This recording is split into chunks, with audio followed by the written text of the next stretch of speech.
여러분은 무언가를 엄청나게 갖고 싶어 했던 적이 있으신가요? 아니면 지금 너무나도 갖고 싶어 하는 그것이 무엇입니까? 우리는 모두 그런 경험을 한 적이 있을 것입니다. 여기에 자신의 탐욕을 이기지 못한 한 사람이 등장합니다. 바로 아합 왕입니다. 아합은 나봇의 포도원을 너무나도 갖고 싶어 했습니다. 1절을 보시면 그 후에 이 일이 있으니라 이스라엘 사람 나봇에게 이스라엘의 포도원이 있어 사마리아의 왕 아합의 왕궁에서 가깝더니 1절을 보시면 그 후에 라고 말씀하는데요. 그 후는 바로 이 앞장에 있는 그 아합 왕이 하나님이 이제 완전하게 멸하라고 하신 그 아람 왕 벤하닷 있지요. 그 벤하닷을 완전하게 멸하지 않은 그러한 불순종이 있은 그 다음에 일어난 사건입니다. 여러분, 이처럼 불순종은 또 다른 불순종을 낳습니다. 아합은 나봇의 포도원을 탐내었습니다. 나봇은 이스르엘 그 지역에 사는 사람이었는데요. 그리고 이 나봇의 포도원은 바로 그 이스라엘 땅에 있었습니다. 이스라엘 사람 나봇이 갖고 있었던 이스라엘 땅에 있었던 이 나봇의 포도원, 이 이스라엘이라는 단어를 기억하시기를 바랍니다. 이 이스라엘은 굉장히 물이 많이 흐르고 비옥한 토지가 있는 지역이기 때문에 이 포도원 농사가 아주 풍성하게 이루어지는 지역이었습니다. 아합 왕은 바로 이 이스라엘에 있는 포도원을 갖고 싶어서 이스라엘 사람 나봇에게 가서 말합니다. 2절을 보시면 내 포도원이 내 왕궁 곁에 가까이 있으니 내게 주어 채소밭을 삼게 하라. 내가 그 대신에 그보다 더 아름다운 포도원을 너에게 줄 것이요. 만일 너가 좋게 여기면 그 값을 돈으로 너에게 주리라.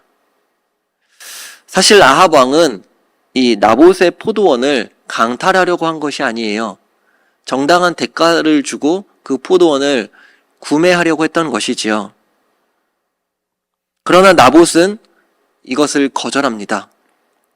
3절에 나봇이 아합에게 말하되 내 조상의 유산을 왕에게 주기를 여호와께서 금하실지로다. 왜 나봇은 아합 왕에게 이 포도원을 팔지 않았을까요?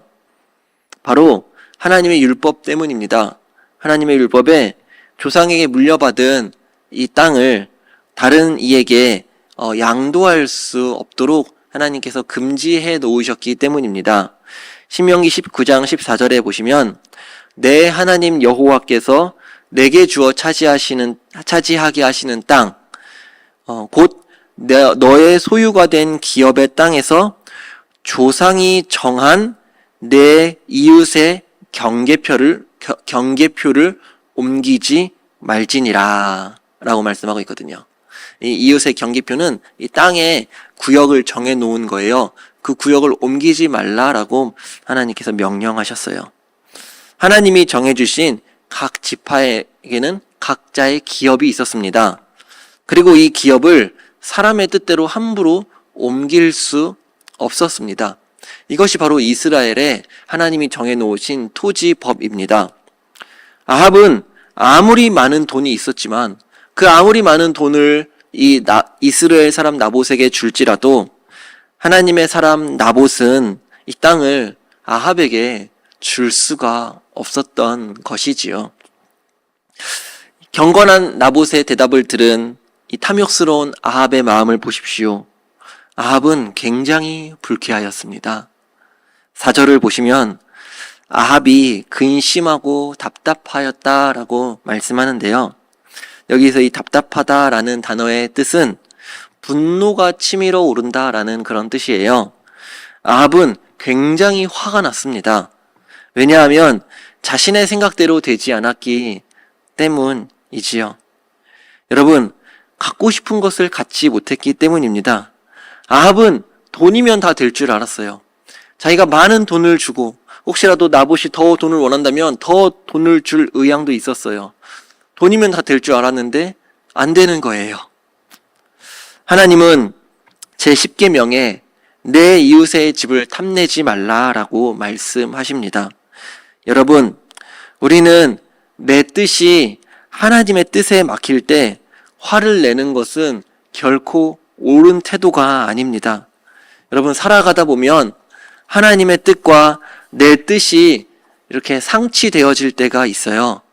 하나님의 뜻은 선한 뜻이고 우리의 뜻은 악하다라는 것을 반드시 기억하시기 바랍니다.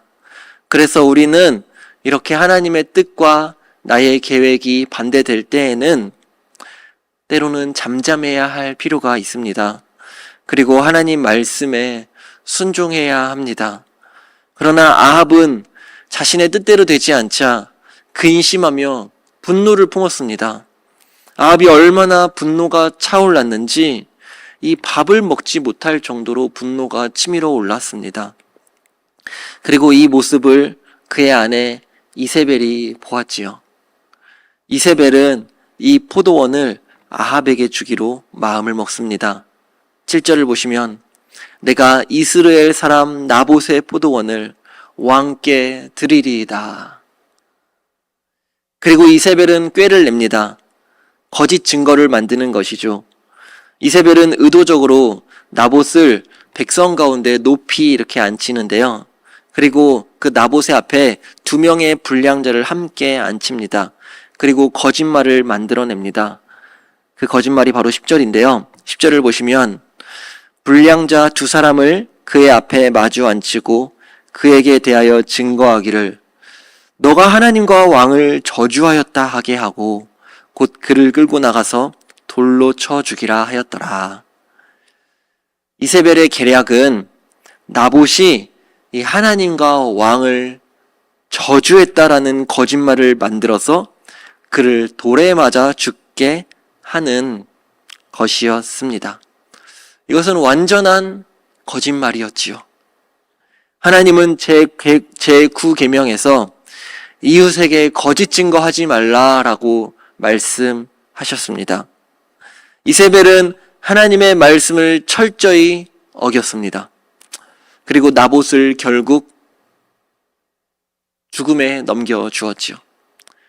살인하지 말라라는 이 제6계명도 함께 어긴 것입니다. 그리고 결국 나봇은 이세벨의 이 악하고 음흉한 계략으로 돌에 맞아 죽었습니다. 15절에 이세벨이 나봇이 돌에 맞아 죽었다 함을 듣고 이세벨이 아합에게 이르되 일어나 그 이스라엘 사람 나봇이 돈으로 바꾸어 주기를 싫어하던 나봇의 포도원을 차지하소서. 나봇이 살아있지 아니하고 죽었나이다. 이세벨은 이제 나봇은 죽었으니 자신의 남편 아합 왕에게 나봇의 포도원을 이제 마음껏 차지하십시오 라고 말합니다. 여러분, 나봇은 죽었습니다. 사랑하는 교우 여러분, 나봇은 살지 못하고 결국 죽음을 맞이하였습니다. 하나님 말씀에 순종한 결과가 죽음이었습니다. 그리고 이제 아합 왕은 자신의 마음대로 그 탐스러운 그 나봇의 포도원을 이제는 자유롭게 가질 수 있게 되었습니다. 그러나 여러분, 나봇은 죽었지만 우리 하나님은 결코 죽지 않았습니다.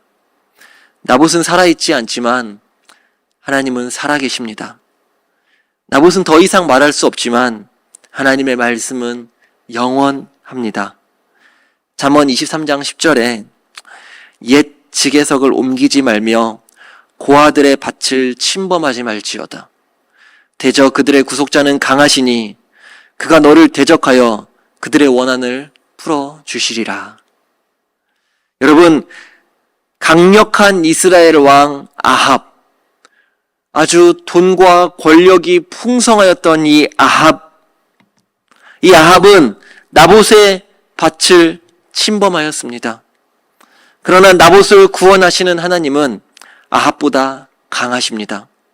결국 아합의 가문과 그의 아내 이세벨은 바로 자신이 빼앗은 이 이스라엘 땅에서 비참하게 죽음을 맞이합니다. 하나님은 반드시 다른 사람의 피 흘린 자에게 그 핏값을 찾으십니다. 지금도 뉴스에 얼마나 많은 사람들의 피 흘리는 소식들이 들리는지 모릅니다. 여러분, 그들의 핏값을 하나님은 반드시 요구하십니다. 지켜보십시오. 반드시 요구하십니다. 여러분, 내 안에 있는 아합과 같은 탐욕이 무엇입니까? 하나님 앞에 우리의 탐욕을 정직하게 고백하고 회개합시다. 여러분, 탐욕이 무서운 것은, 탐욕은 나에게서 끝나는 것이 아니라 반드시 다른 사람의 피를 흘리게 하기 때문입니다. 그리고 하나님을 두려워하시기 바랍니다. 나봇과 같이 우리도 끝까지 하나님의 말씀에 순종합시다. 아합과 이세벨은 하나님의 말씀에 불순종하였습니다. 하나님을 두려워하지 않았기 때문이지요. 그러나 하나님을 두려워하는 자는 하나님의 말씀에 순종하게 됩니다. 여러분, 하나님을 경외하는 것이 지혜입니다. 하나님 말씀에 순종하는 자를 위해서 우리의 구속자이신 하나님은 반드시 우리를 위하여 싸워주실 것입니다. 하나님의 말씀에 순종하다 죽은 나봇의 죽음은 결코 실패가 아닙니다. 패배가 아닙니다. 나봇의 죽음은 승리의 죽음이었습니다. 하나님의 말씀에 순종하는 자를 하나님은 반드시 구원하시고 그를 위하여 하나님은 대신하여서 싸워주실 것입니다.